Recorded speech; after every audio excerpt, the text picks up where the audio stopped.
Hi, welcome to uddanam అక్క. ఈరోజైతే మీ గుడ్ల కర్రీతో మీ ముందుకు వచ్చానండి.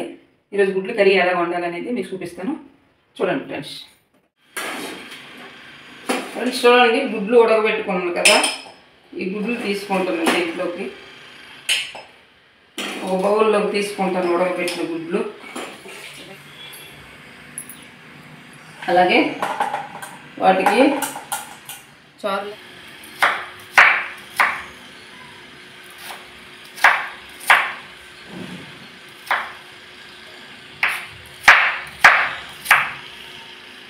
ఇలాగా ఉల్లిపాయలు కూడా ఇలా చిన్న చిన్న ముక్కలు తరుముకొని, పెద్ద ముక్కలైనా పర్వాలేదు, కాకపోతే చిన్న ముక్కలు తరుముకుంటే బాగుంటుంది.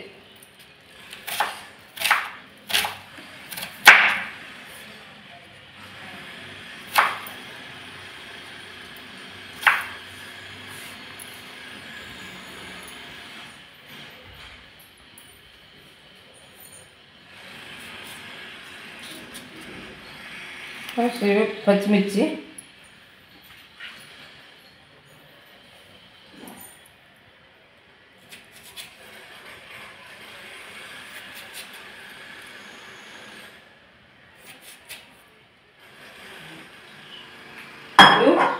చింతపండు ఒక 50 గ్రాములు తీసుకొని ఇది నానబెట్టుకున్నాం దీంట్లో.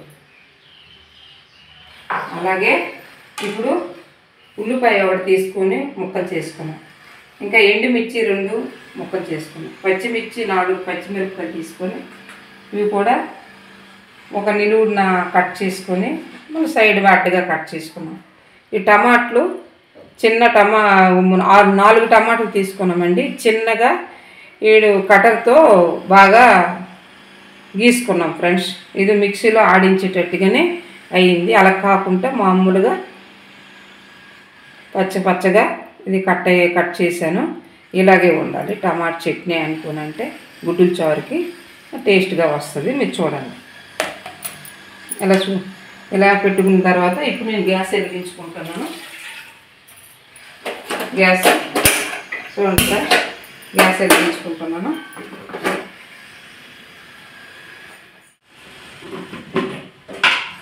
ఫ్రెండ్స్, ఇప్పుడు కళాయి తీసుకున్నాం కదా, ఈ కళాయిలో ఆయిల్ ఈ గెరిటితో ఒక 3 స్పూన్లు ఆయిల్ వేసుకోవాలి ఫ్రెండ్స్.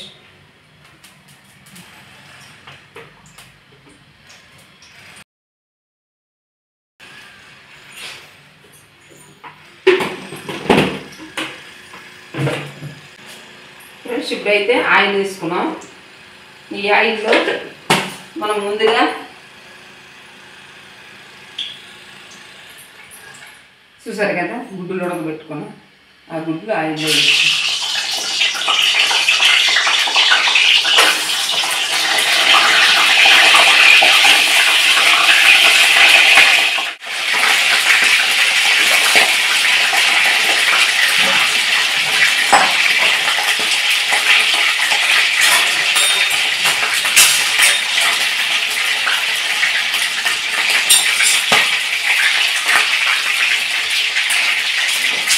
అలాగే చిటికెడు పసుపు,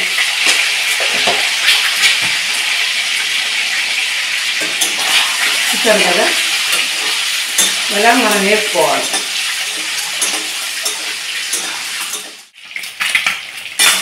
చూసారు కదా ఎగ్స్, చూసారు కదా ఎగ్స్ ఎలాగా బాగా ఎర్రగా వేగేవి. అలాగే మీరు మళ్ళీ వేపుకోండి. అలాగే ఇప్పుడు నేను ఒకటికొకటి తీసుకుంటున్నాను. బౌల్లోకి ఇవన్నీ ట్రాన్స్ఫర్ చేసుకుంటున్నాను. చూసారు కదా, ఇప్పుడు ఈ ఆయిల్లో నుండి మనం తాలింపు దినుసులు కూడాను, ఆవాలు, జీలకర్ర అన్నీ వేసుకుంటాం. ఉల్లిపాయలు కూడా కట్ చేసుకుని కూడా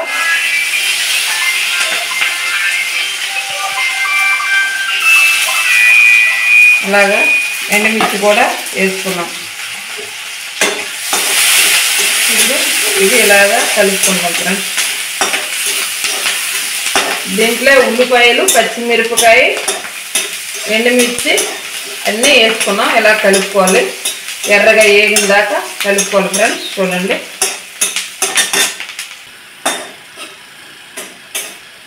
ఫ్రెండ్స్, ఎర్రగా అయితే అయిపోయింది. తాలింపు చూడండి ఎర్రగా అయిపోయింది. ఇదే రకంగా ఉండాలి. ఇప్పుడు మనం టమాటా కట్ చేసిన టమాటా కూడా వేసుకుందాం.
దీంట్లో ఏం వేసుకోవాలో మీకు చూపిస్తాను ఫ్రెండ్స్. ఈ తాలింపులోకి అయితే ఇది బాగా ఉడుకుతుంది. అలాగే 1 స్పూన్ పసుపు కూడా వేసుకుందాం.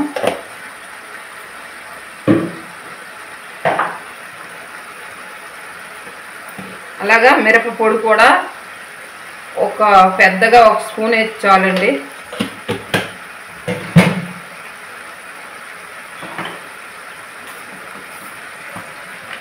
పసుపు గుండ అర స్పూన్ చాలండి. నేనైతే అర స్పూన్ వేసాను, ఫుల్ స్పూన్ అయితే వేయలేదు. అలాగే మిరపగుండ ఫుల్గా 1 స్పూన్ వేసుకుని చాలు.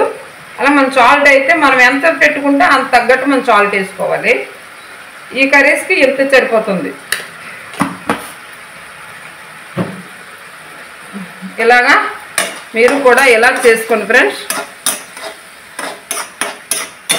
ఇది బాగా అయితే నూనె తేలాలి ముందు, అలాగా వేపుకోవాలి. ఈ నీరంతా ఇంకిపోవాలి. బాగా పేస్ట్ లాగా అలాగా ఇలా కలుపుకోవాలి. పేస్ట్ లాగా కలుపుకుంటేనే దాని టేస్ట్ అనేది వస్తుంది ఫ్రెండ్స్. ఇదైతే సింపుల్గా చేయవలసిన కర్రీ. అంటే మనం ఏదో పనిలో వెళ్తామంటే సింపుల్గా చేసుకునే కర్రీస్ అంటే ఇదే.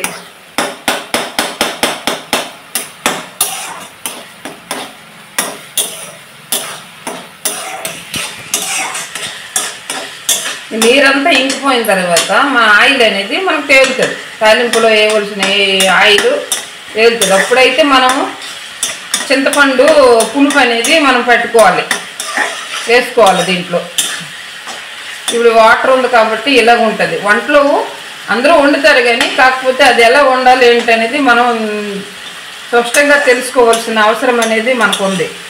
కాబట్టి ఇప్పుడు కొంతమంది ఏం చేస్తారంటే ఇలా ఈ ఆయిల్ అనేది వాటర్ ఇంకకుంటూనే పోసేస్తారు. అదిగా పెద్దగా టేస్ట్ అనేది ఉండదు. మనం ఇలా చేసుకుంటేనే మనకు టేస్ట్గా ఉంటుంది. చూసారు కదా, ఈ ఆయిల్ అనే వాటర్ అనేది ఇంకిపోయిన తర్వాత మనం వేసుకున్న తాలింపులో ఆయిల్ అనేది మనకు తేలాలి. తేలిన తర్వాతనే అప్పుడు మనకి టేస్ట్ అనేది కలిసి వస్తుంది అనమాట. చూసారు కదా ఫ్రెండ్స్, ఇది మన గ్లో కూడా వస్తుంది. ఇలాగా మనం ఇలాగా బాగా వాటర్ ఇంకిపోయిందంటే ఇది బాగా పచ్చితనం పోయి మంచిగా రంగు వచ్చి మంచిగా రుచికరంగా పేస్ట్ లాగా వచ్చింది. మనం వేసుకున్న టమాటాలతో, ఉల్లిపాయలతో, అన్నిటితో, ఉప్పు వరగుండలతో కూడా ఇలాగా వేస్తూ చూడండి. ఈ గ్లో కూడా అలాగ వచ్చింది.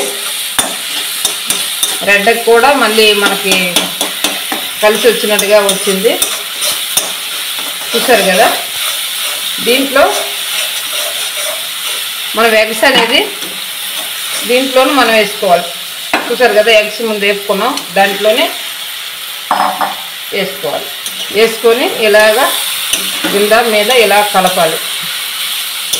ఇలాగ కింద మీద కలుపుతూ దీనికి కూడా గుడ్లు కూడా బాగా ఈ టమాటా అనేది పట్టాలి. పట్టిన తర్వాత ఇదిగోండి చింతపండు తీసుకున్నా కదా, ఈ చింతపండు కొంచెం పిండుకుంటున్నాను.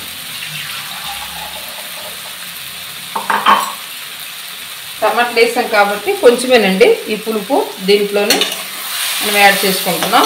చూడండి ఫ్రెండ్స్, చూసారు కదా, కొంచెం వేసుకుందాం. ఎక్కువ వేస్తే బాగోదు. మన గుజ్జుగా రావాలంటే టమాటా చట్నీతో గుజ్జుగా రుచికరంగా ఉండాలంటే జస్ట్ మనం ఇలా ఎంత వేసుకోవాలి, కొంచెమే పులుపు. 50 గ్రాములు చింతపండులో కూడా పులుపు అనేది కొంచెమే పిండుకొని వేసుకోవాలి ఫ్రెండ్స్. ఎక్కువ వేసుకుంటే ఎక్కువ పులుపు అయిపోతే అసలు మళ్ళా తినడానికి కూడా బాగోదు. ఇప్పుడు జ్యూస్ అనేది ఇలాగే రావాలి. ఈ 6 గుడ్లు పెట్టుకున్నామంటే 6 గుడ్లు జ్యూసు ఇదే మాదిరిగా వస్తేనే మనం గుడ్డుల చారు అనేది మంచి రుచికరంతో వస్తుంది. మీరు మళ్ళీ సింపుల్గా ఒక 10 నిమిషాల్లో తయారు చేయవలసిన పని అంటే కర్రీస్ అంటే 10 నిమిషాలతో తయారు చేసే కర్రీస్ అంటే ఇదేనండి, సింపుల్గా చేయవలసింది. చూసారు కదా, ఇది మనం ఇప్పుడు ఒక 5 నిమిషాల పాటు ఇలాగా ఉడికేసుకుంటాం. బాగా ఉడకాలి. ఉడికిన తర్వాత ఇంకా కొంచెం గుజ్జుకు కావాలి. అయినప్పుడు మనం మసాలా పొడి అనేది యాడ్ చేసుకుందాం.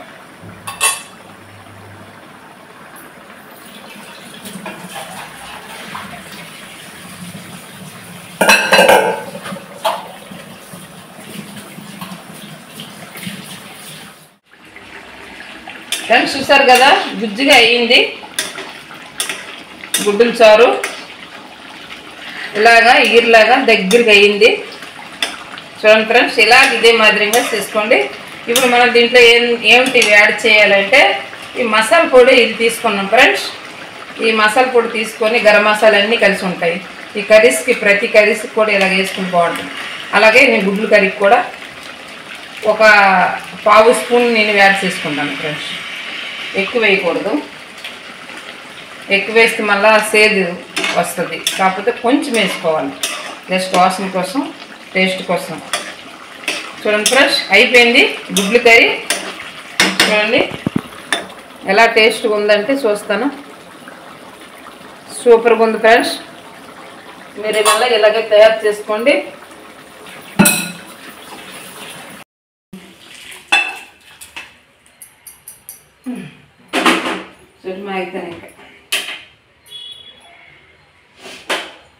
గ్యాస్ ఆఫ్ చేసుకున్నాం ఫ్రెండ్స్. చూడండి, ఇప్పుడు చూసారు కదా గుడ్లు కర్రీ ఎలాగా ఉందని అనేది మీరు చూసారు కదా. మీరు మళ్ళీ ఇలాగా తయారు చేసుకోండి ఫ్రెండ్స్. గుడ్లు కర్రీ ఎంతో టేస్ట్గా ఉన్న గుడ్లు కర్రీ చేసుకున్నాం కదా. మీరు మళ్ళీ ఎలా చేసుకోండి, ఎలాగే తినండి, ఇలాగే మీరు ఉంచుకోండి ఫ్రెండ్స్.